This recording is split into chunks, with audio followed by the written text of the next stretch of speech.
Assalamu Walaikum. Hello friends, how are you? Welcome back to my another video. In this video, I am going to show you how to make gradient shape border in Excel. Let's get started.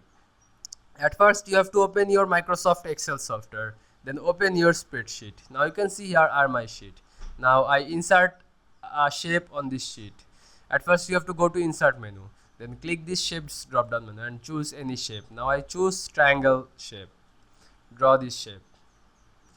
Now I add gradient shape border.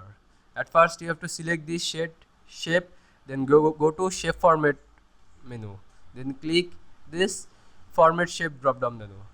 Now choose line, then you can see here are gradient line. Select this gradient line. Now choose your gradient color.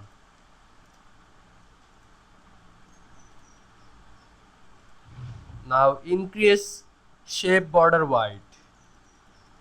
Now you can see I make gradient shape border in Excel very easily.